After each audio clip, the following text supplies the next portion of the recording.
पिछली वीडियो से अब तक आपको अंदाजा हो गया होगा कि हम मुसल्लस के मुख्तलिफ किनारों से या मुख्तलिफ जिलों से खुतूत गिराकर खेल रहे हैं और इस खेल में हम पर कई इंकशाफात हो रहे हैं। जैसे हम इस वीडियो में देखेंगे कि एंगल बाइसेक्टर्स या जाविये के नासिफ, ये मैं लिख भी देता हूं, एंगल बाइसेक्टर्स जिसको आप जाविये के नासिफ भी कह सकते हैं, ये सब बनाने से क्या होता है। तो एंगल बाइसेक्टर क्या होता है? बाइसेक्टर आप जानते हैं नासिफ यानी ऐसा खत जो किसी भी चीज को दो बराबर के हिस्सों में बांट दे, डिवाइड कर दे। तो एंगल बाइसेक्टर क्या होगा? एंगल बाइसेक्टर एक ऐसा खत है जो एंगल को दो बराबर के हिस्सों में बांट दे। तो मैं जरा पहले तीनों एंगल्स अलग अलग रंग में दिखा दूं, ये एक, ये दो और ये तीन, और इन साइडों को मैं नाम दे देता हूं ए, बी और सी। तो अगर मैं एंगल बी ए सी का बाइसेक्टर बनाऊं तो वो कुछ ऐसे बनेगा, और अगर एंगल ए बी सी का बाइसेक्टर बनाऊं, इससे पहले जरा इसको सही कर दूं, बहुत भयानक लग रहा है, ये बेहतर है। अच्छा जी, तो अब इसका अगर बाइसेक्टर बनाऊं तो ये दोनों जाहिर है एक दूसरे को एक नुक्ते पे काट रहे हैं, क्रॉस कर रहे हैं, और इस नुक्ते को मैं नाम दे देता हूं आई। अच्छा, और आई ही क्यों कह रहे हैं ये अभी आप पे थोड़ी देर में वाजे हो जाएगा। अब जब हम इस नुक्ते आई से मुख्तलिफ पैमाइशें लेते हैं तो हम पे ये इंकशाफ होता है कि इस एंगल के अतराफ की दोनों साइड्स, जिस एंगल से ये बाइसेक्टर गुजर रहा है, इस पॉइंट आई का इन दोनों साइडों से फासला बराबर होता है, और ये फासला कम से कम वाला फासला होता है, यानी लाइन ए बी से आई का परपेंडिकुलर फासला, और दूसरा वाला तकरीबन यहां आएगा।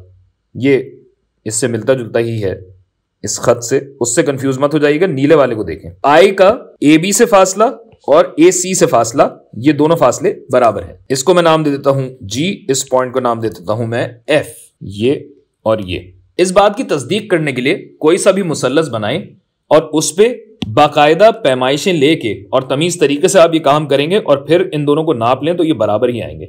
मेरे पास जाहिर है यहाँ पे रूलर वगैरह नहीं है तो ये इतना एक्यूरेट नहीं हो सकता, लेकिन आप यही काम कागज पे अपने हाथ से साथ साथ करें, तब आपको समझ में आएगी बात। अच्छा, अब अगर यही काम हम ए बी सी के बाइसेक्टर पे करें जो कि हमने पहले से बनाया हुआ है, तो कौन सी लाइनें होंगी भाई? एक लाइन ये हो जाएगी और दूसरी लाइन यहां कहीं होगी, तकरीबन यहां, यानी बी सी के परपेंडिकुलर, ये और ये बराबर है। मैं जरा कंफ्यूजन खत्म करने के लिए ये वाला टुकड़ा थोड़ा सा बाइसेक्टर का मिटा ही देता हूं, चलें, गालिबन अब ज्यादा बेहतर तरीके से समझ में आएगा। तो अब इस पॉइंट को मैं एच कह रहा हूं, और अभी मैंने आपको दिखाया कि ये फासला और ये फासला बराबर है, जिसका मतलब है ये वाला भी बराबर ही है। तो ये तीनों फासले बराबर हुए।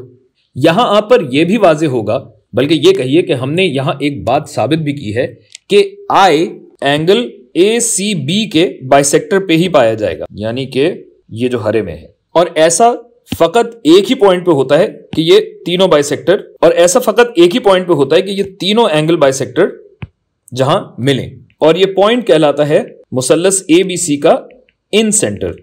इसी वजह से हमने आई इसको कहा था। अब ये समझिए कि इन सेंटर का मतलब क्या है। याद कीजिए कि हमने परपेंडिकुलर बाइसेक्टर्स बनाकर जो पॉइंट निकाला था वो सर्कम सेंटर था, जो एक ऐसे दायरे का मरकज होता है जिसके मुहीत यानी सर्कमफ्रेंस पे मुसल्लस के तीनों किनारे पाए जाते हैं।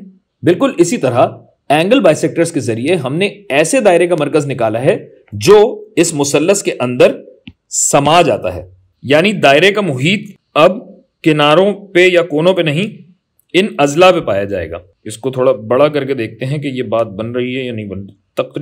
तकरीबन ये बन भी रही है। दोबारा अर्ज करता चलूं कि मैंने ये काम मेजरमेंट्स के साथ नहीं किया है, आप लेकिन मेजरमेंट्स के साथ करेंगे तो ये आपके पास एक परफेक्ट सर्कल यहां बैठता हुआ आपको नजर आएगा। बेसिकली ये वाला पॉइंट यहां होना चाहिए था, ये वाला पॉइंट तकरीबन यहां होना चाहिए था, बात लेकिन आप समझ गए हैं। और जैसा कि आप देख सकते हैं मुसल्लस के तीनों अजला, बिलखुसूस ये पॉइंट्स एफ, जी और एच इस सर्कल के टेंजेंट्स हैं, यानी इस दायरे को सिर्फ और सिर्फ एक पॉइंट पे छू रहे हैं।